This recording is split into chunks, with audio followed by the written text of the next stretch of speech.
But our top focus is on the maximum city, the city of Mumbai, which last voted in municipal corporation election 9 years ago in 2017. Mumbai went back to the polls today to elect who should be the corporators running the day-to-day affairs of a city, remember, of the size of Mumbai.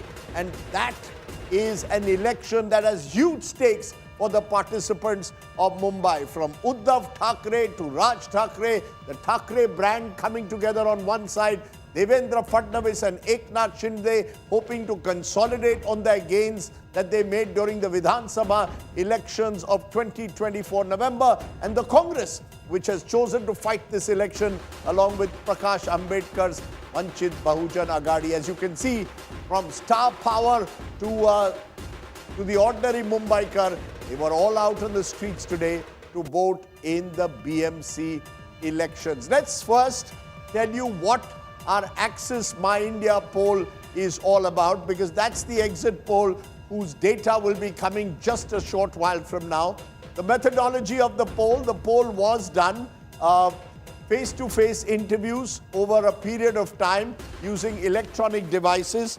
More than 22,578 people, 758 people were represented, sampling across demography and geography. Remember, Mumbai truly now a cosmopolitan city, more than just Maharashtrians, the non-Maharashtrian North Indians also forming a sizable population there in Mumbai. So let's look though at the vote share that we have in terms of gender.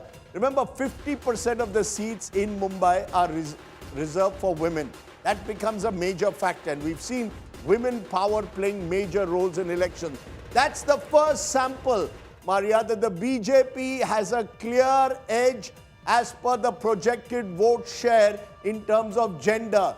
40% among males, but it goes up to 44% among women. The UBT is at 33% among males, so that's a 7% gap, but it widens to as high as 13% when it comes to women. The Congress, which was allied, remember, with the Shiv Sena and the Lok Sabha polls with the UBT as part of the Mahavikas Aghadi, has 13%, others 14 and 12. So the first indication, purely on the basis of gender-wise distribution, Maria, is that there is a clear edge for the BJP Mahayuti-led Mahayuti. Then there's the age distribution. Remember, there are lots of younger voters now coming in, people who've never seen Barasaheb Thackeray. He passed away in 2012, so an entire generation has emerged, and that reflects in this gender skew. The BJP is doing best among younger voters. It's the older voters where there is an element of competition. In fact, those above the age of 60, the UBT is actually ahead by 3%.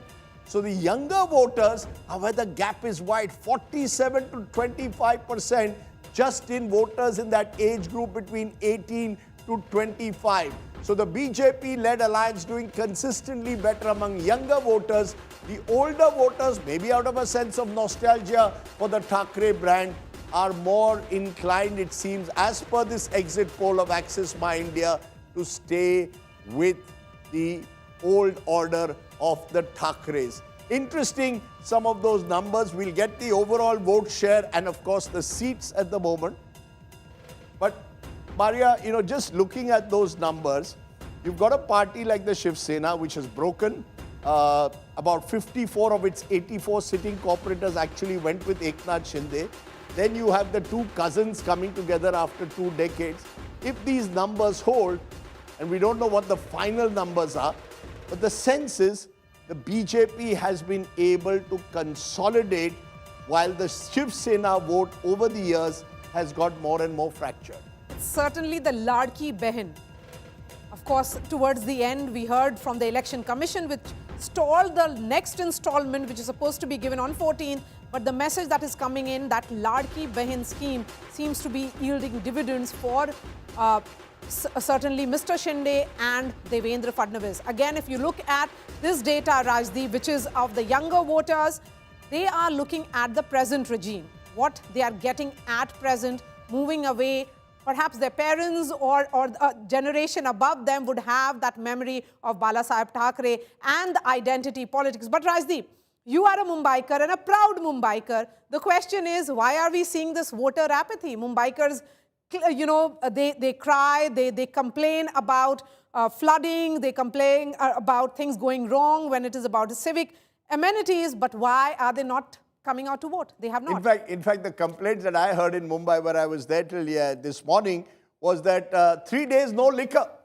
There's no liquor in Mumbai for 3 days. Yesterday, because it was the day before polling, today is polling day, and tomorrow is counting. And in fact, the body has actually gone to the High Court saying that you got to lift this ban on liquor. Mumbaikars are seeing this as a long weekend. But traditionally, Maria, civic polls attract lower voter percentage. If you look at the polls, in fact, till 2017, the polling was in the 40s. The average voting percentage in civic polls is 42%. It rose to 55% in 2017, showed some kind of a markup. But in areas like Malabar Hill, high per capita income, Mumbai traditionally sees low voter turnout, even in state elections. The real voter turnout that is coming, and as of 3:30, it was around again in the 40s. It will probably end up around, roughly around where it was last time. So you're not seeing high voter turnout. I wouldn't call it apathy. I think what has happened is that there is a sense of cynicism. Disconnect, perhaps, between political issues, the issues that are being raised by the politicians. They are talking about Mamu, they are talking about Hindutva, they are talking about linguistic identity. On the other hand, people want something else.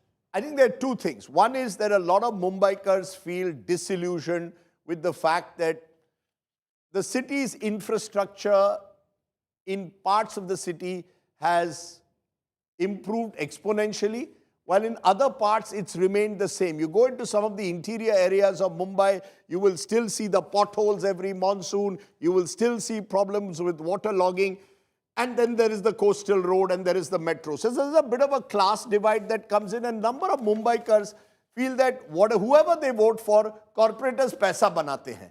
They're not there for the people. There's a disconnect, you're right, between the voter who's a citizen and the corporator.